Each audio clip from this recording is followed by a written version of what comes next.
So you have actually something in the range of some over 20 million, 25 million internally displaced persons due to these conflict situations. I'm not even talking yet about natural disasters. So we are talking, if you include then asylum seekers as well, we are talking globally about last year, for instance, 43.7 million people forcibly displaced globally. Out of this, even the refugees, 4/5 in developing countries, so not in Europe necessarily.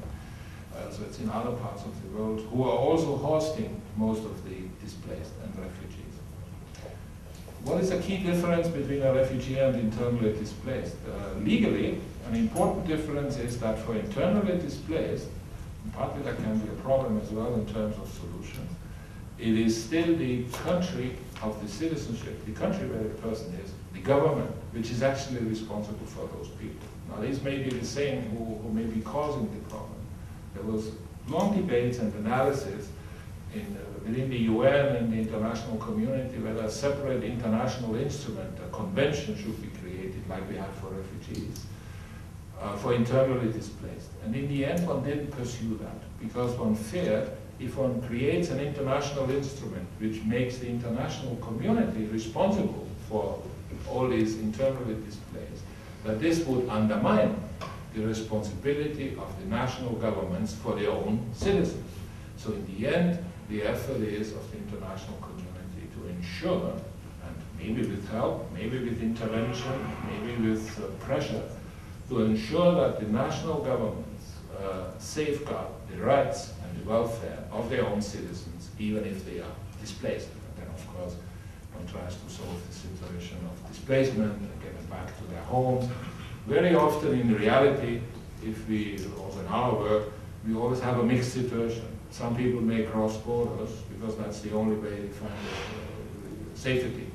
Others don't do it, and sometimes we're very happy about that because it's easier to reintegrate them if it's a temporary conflict in the villages afterwards. Than to have to bring them back from abroad, for instance. And then, of course, also handling refugees abroad is not an easy situation as well. But there you have a legal regime.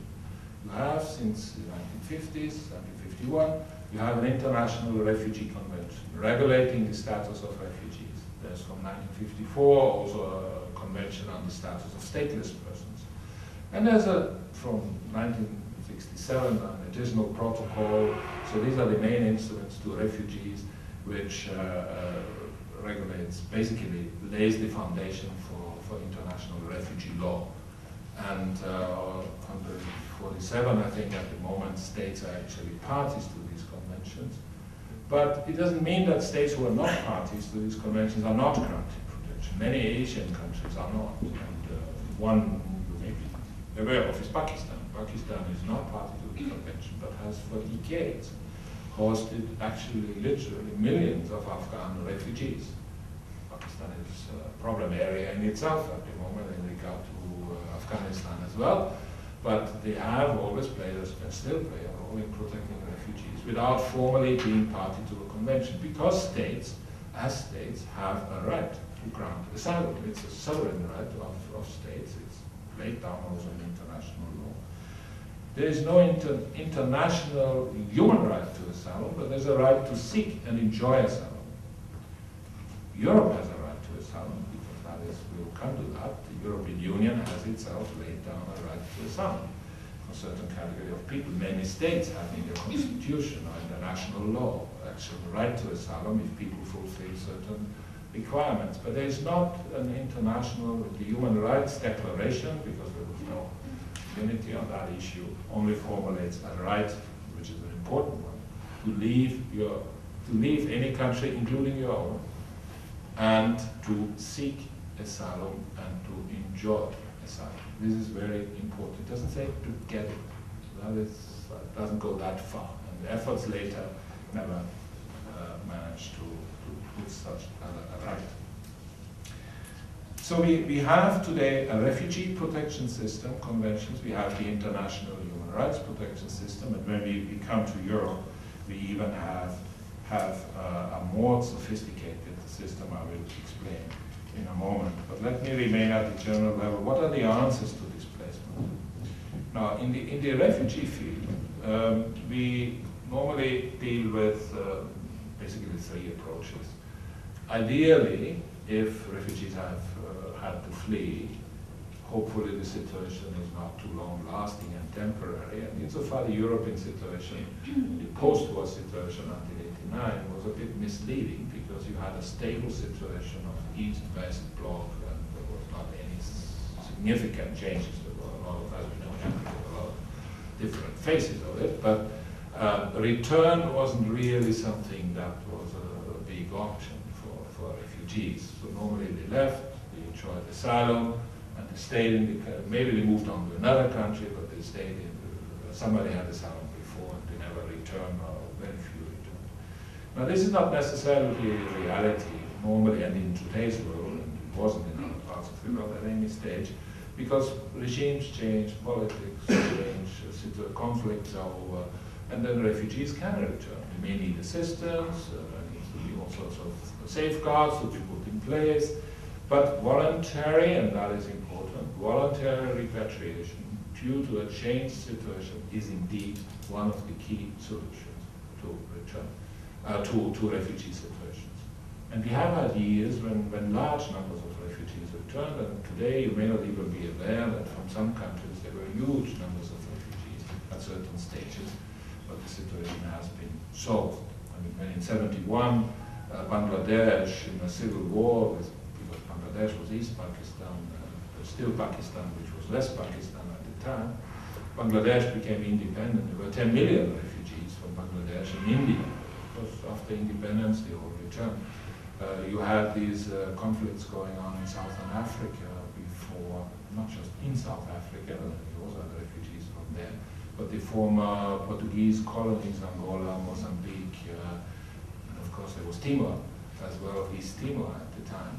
But you had from Mozambique huge numbers of refugees, in the hundreds of thousands in neighboring countries, and for very long. And these were in the early 90s, after the independence of these countries, these problems were solved.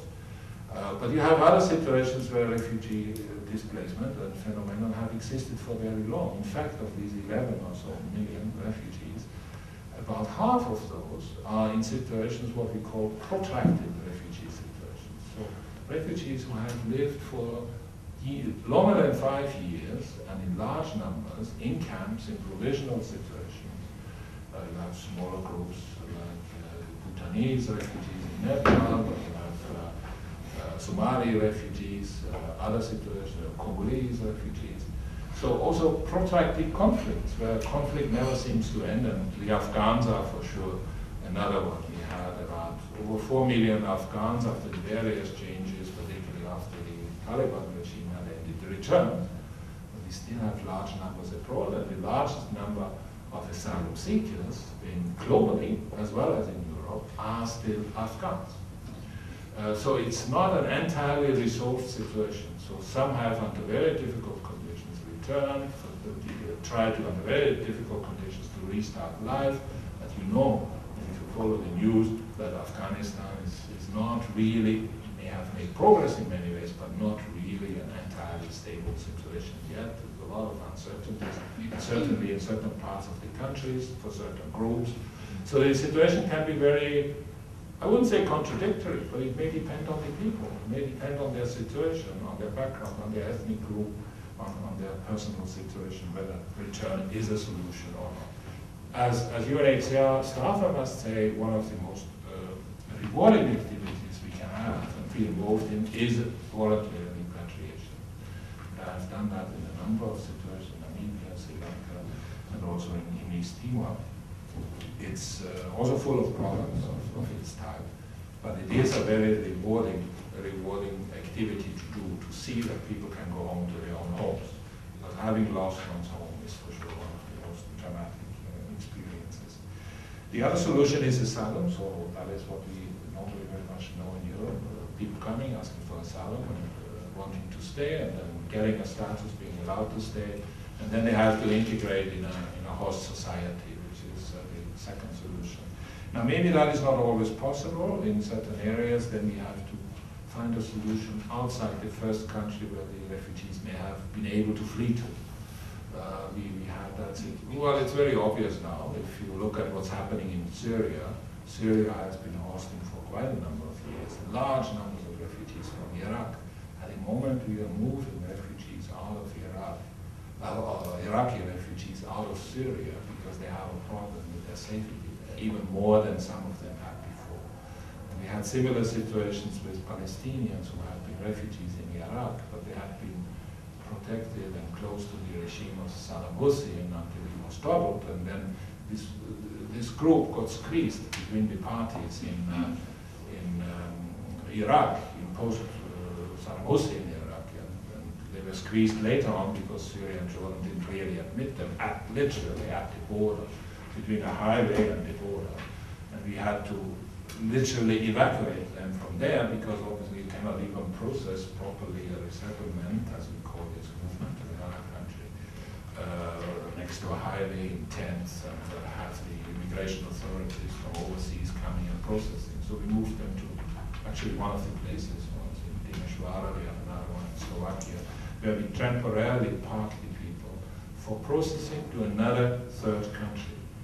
Now, I told you about a few million refugees. How many are being resettled? 70 to 80,000 a year.